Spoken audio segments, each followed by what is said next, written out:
1960 के दशक के अंत तक अधिकांश एशियाई और अफ्रीका देश जो हैं वो स्वतंत्र हो गए थे।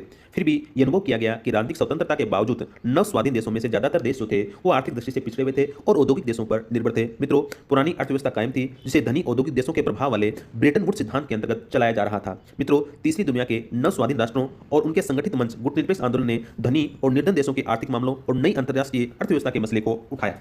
मित्रों, आपको ध्यान रखना है कि अंतर्राष्ट्रीय राजनीति और अर्थशास्त्र की शब्दावली में 1970 के दशक में एक नई अवधारणा का प्रचलन हुआ जिसे नई अंतर्राष्ट्रीय आर्थिक व्यवस्था के नाम से जाना जाता है। मित्रों, आपको ध्यान रखना है कि नई अंतर्राष्ट्रीय अर्थव्यवस्था की स्थापना का प्रमुख उद्देश्य वर्तमान भेदभावपूर्ण आर्थिक संबंधों का निर्धारण नए सिरे से करना है। मित्रों, नई अंतर्राष्ट्रीय अर्थव्यवस्था के समर्थक देशों का मानना है कि विकसित और विकासशील देशों में गहरी आर्थिक असमानता है। वर्तमान व्यवस्था हर रात हम 7 से 8 घंटे सोते हैं और वो पूरा टाइम वेस्ट हो जाता है। सोचो, अगर सोते हुए तुम इंग्लिश या विकसित देशों के हितों की ही पोषक है।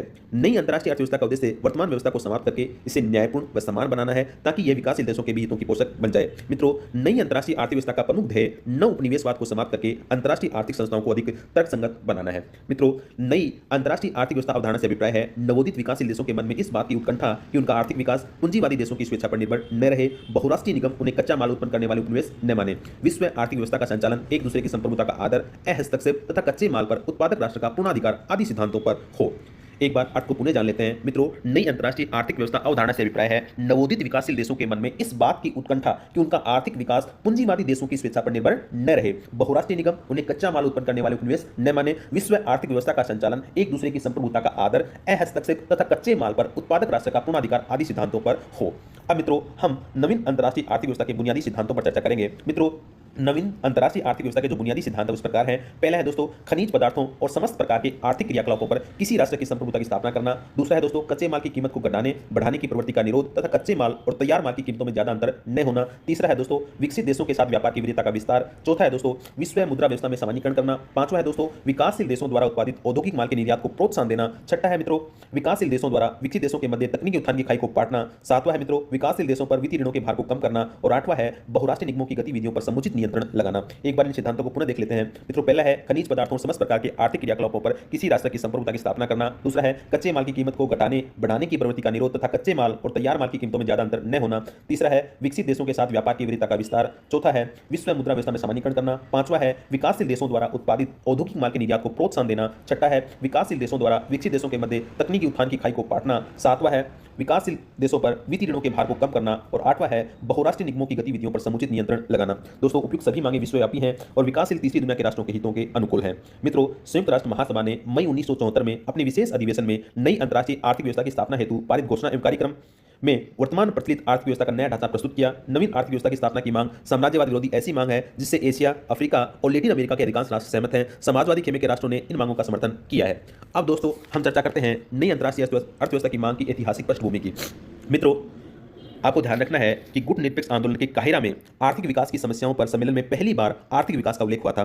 ये गुटनिरपेक्ष आंदोलन की इस दिशा में दिलचस्पी की शुरुआत थी। काहिरा सम्मेलन में मुख्य बल सहायता और सुधरे व्यापार संबंधों पर दिया गया। दोस्तों, लुसाका शिखर सम्मेलन 1970 में गुटनिरपेक्ष देशों ने आर्थिक और विकास संबंधी मामलों पर विकसित और औद्योगिक देशों के साथ सामान्य पहल का संकल्प किया। दोस्तों, सितंबर 1973 में अल्जियर्स में चौथे गुटनिरपेक्ष शिखर सम्मेलन में गुटनिरपेक्ष देशों ने धनी देशों की शोषक प्रवृत्ति का पर्दाफाश करते हुए प्रचलित अंतर्राष्ट्रीय अर्थव्यवस्था द्वारा स्थापित असमानताओं की ओर ध्यान आकर्षित किया। मित्रों, अल्जियर्स आह्वान अनसुना नहीं रहा। असल में गुटनिरपेक्ष देशों की इसी पहल के क्रियान्वयन के रूप में ही संयुक्त राष्ट्र महासभा का छठा विशेष अधिवेशन बुलाया गया, जिसने 1 मई 1974 को नई अंतर्राष्ट्रीय अर्थव्यवस्था स्थापित करने की घोषणा और कार्यवाही योजना के ऐतिहासिक प्रस्ताव पारित किए। तब से अब तक इस दिशा में 3 महत्वपूर्ण कदम उठाए गए। नंबर 1, नई अंतर्राष्ट्रीय आर्थिक व्यवस्था की स्थापना के लिए संयुक्त राष्ट्र घोषणा। मित्रों, 1 मई 1974 को संयुक्त राष्ट्र की महासभा ने अपने छठे विशेष सत्र में नई अंतर्राष्ट्रीय आर्थिक व्यवस्था को स्थापित करने के लिए घोषणा को पारित किया। नंबर 2, नई अंतर्राष्ट्रीय व्यवस्था की स्थापना के लिए कार्यवाही हेतु कार्यक्रम। दोस्तों, महासभा ने अपने छठे विशेष सत्र में नई अंतर्राष्ट्रीय आर्थिक को स्थापित करने के लिए घोषणा को पारित किया। नंबर 2, नई अंतर्राष्ट्रीय व्यवस्था की स्थापना के लिए कार्यवाही हेतु कार्यक्रम। दोस्तों, महासभा ने अपने छठे विशेष सत्र में नई अंतर्राष्ट्रीय आर्थिक व्यवस्था की स्थापना के लिए कार्यवाही हेतु कार्यक्रम पर एक प्रस्ताव पारित किया। इस प्रस्ताव में विस्तार से नई अंतर्राष्ट्रीय आर्थिक व्यवस्था की स्थापना के लिए नीति, कार्यक्रम आदि का उल्लेख किया गया। तीसरा है दोस्तों राज्यों के आर्थिक अधिकारों एवं कर्तव्यों का चार्टर। दोस्तों, आपको ध्यान रखना है कि दिसंबर 1974 को महासभा ने अपने 29वें अधिवेशन में एक संकल्प अंगीकार किया जो आर्थिक अधिकार तथा कर्तव्य चार्टर के रूप में जाना जाता है। चार्टर की उद्देशिका में चार्टर के उद्देश्य पर बल दिया गया है, अर्थात चार्टर विकसित तथा विकासशील देशों के हितों को साम्य, प्रभुत्व, संपन्नता, समानता तथा स्वतंत्रता पर आधारित अंतर्राष्ट्रीय आर्थिक संबंधों की नई प्रणाली की स्थापना के लिए प्रभावी तंत्र को गठित करेगा। चार्टर अध्याय 2 के अधीन राज्यों के आर्थिक अधिकारों तथा कर्तव्यों का उल्लेख किया गया है। तो मित्रों, ये थी नई अंतर्राष्ट्रीय अर्थव्यवस्था की मांग की ऐतिहासिक पृष्ठभूमि। अब मित्रों हम चर्चा करेंगे नई अंतर्राष्ट्रीय अर्थव्यवस्था के लिए विचार विमर्श। मित्रों नई अंतर्राष्ट्रीय व्यवस्था के लिए दो प्रकार के संवाद या विचार विमर्श की शुरुआत हुई, उत्तर दक्षिण संवाद और दक्षिण दक्षिण संवाद। मित्रों उत्तर दक्षिण संवाद से तात्पर्य है विकसित और विकासशील देशों के मध्य परस्पर सहयोग के लिए विचार विमर्श तथा दक्षिण दक्षिण संवाद से अभिप्राय है विकासशील देशों के मध्य परस्पर सहयोग और आत्मनिर्भरता की खोज के लिए विचार विमर्श। दोस्तों याद रखना है उत्तर दक्षिण संवाद से तात्पर्य है विकसित और विकासशील देशों के मध्य परस्पर सहयोग के लिए विचार विमर्श और दक्षिण दक्षिण संवाद से अभिप्राय है विकासशील देशों के मध्य परस्पर सहयोग और आत्मनिर्भरता की खोज के लिए विचार विमर्श। मित्रों आपको ध्यान रखना है कि उत्तर अमीर देशों का प्रतीक है जबकि दक्षिण में गरीब यानी विकासशील देश आते हैं। मित्रों उत्तर दक्षिण संवाद और दक्षिण दक्षिण संवाद का हम अगली वीडियो में अलग से अध्ययन करेंगे। दोस्तों आज के इस वीडियो में हमने नई अंतर्राष्ट्रीय अर्थव्यवस्था के बारे में जानने का प्रयास किया है। अगले वीडियो में एक नए टॉपिक के साथ फिर मिलेंगे, तब तक के लिए जय हिंद जय भारत।